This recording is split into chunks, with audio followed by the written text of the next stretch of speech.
J'ai oublié de vous dire, ou plutôt je réservais pour la suite, que la conversation l'autre jour au bar à propos des Américains s'est prolongée. Vous savez, je parlais avec deux filles de ces gens qui étaient venus de la Californie du Nord pour chanter du gospel en anglais dans notre église, en fait pour répéter leur concert de l'année suivante, et on avait évoqué la mondialisation, et elle m'avait dit que finalement la mondialisation, c'est à sens unique. La plupart du temps, ça consiste pour les uns à venir faire des selfies chez les autres, mais que l'inverse n'était pas vrai.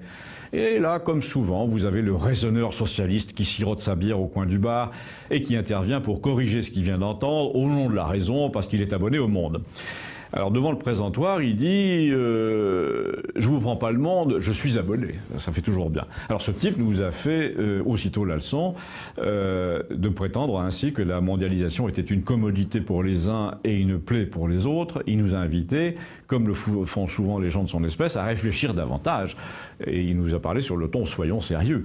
Comme ce genre de gars m'énerve un peu, je lui ai répondu qu'on ne l'avait pas attendu pour réfléchir déjà, et qu'ensuite sa famille d'esprit commençait à nous courir quand elle avait l'air de regarder les autres de là-haut, là, du balcon de la pensée, sur la mondialisation, sur la liberté de circuler en Europe, par exemple. Il y a longtemps qu'on avait réfléchi quand on habitait par ici. On avait tiré ces conclusions quand on voyait le nombre d'Allemands et d'Anglais au village, par exemple. On se disait qu'on ne trouvait aucun habitant de Millau ou d'Albi qui soit désireux réciproquement d'acheter une maison au nord de l'Allemagne ou en Écosse. C'est bizarre, hein?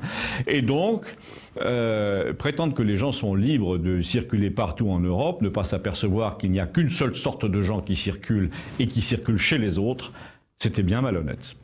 C'était prétendre que l'eau est libre de remonter dans la carafe. Alors inévitablement, le type, là, le socialiste, un certain Georges, a replié son monde et il m'a dit « je peux parler ».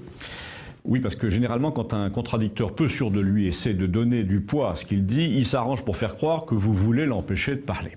Allez, vas-y, Georges, accouche, on lui a dit. Eh ben, je vois mon neveu et sa copine, me dit-il, ils sont allés faire la route 70 au Nouveau-Mexique l'an passé avec une Harley de location.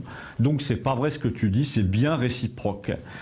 Alors il faut dire que chez les provinciaux du sud de la France, l'Eldorado en matière touristique, c'est ça, c'est de se la jouer film américain avec les Ray-Ban, les motels poussiéreux.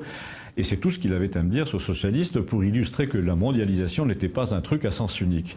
Alors là, je l'ai regardé un peu avec pitié, je lui ai dit, à la rigueur, s'ils étaient partis, ton neveu et ta nièce, en vêtements traditionnels, Rouerga, pour faire l'Arizona en vélomoteur Peugeot, s'ils avaient donné un récital de chansons françaises dans les cafés de Phoenix, on aurait pu parler de réciprocité, mais là, désolé, c'est un mauvais exemple. Alors il est revenu à la charge en disant que les Allemands d'ici, de Campagnol, parlaient très bien le français et que leurs enfants étaient en train d'ouvrir une boutique à Montpellier. Et là, une fille du bar a dit un peu abruptement à mon sujet, laisse-le, il a raison, c'est pas réciproque. Moi-même, si tu me donnes l'argent, je vais pas aller ouvrir une boutique à Hambourg. Et comme je craignais d'avoir eu raison, la victoire un peu facilement, j'ai offert à Georges de payer sa bière, mais il a dit au patron, tu me le notes, je paierai demain. Si vous aussi, vous avez des mondialistes pénibles autour de vous, racontez-moi, merci.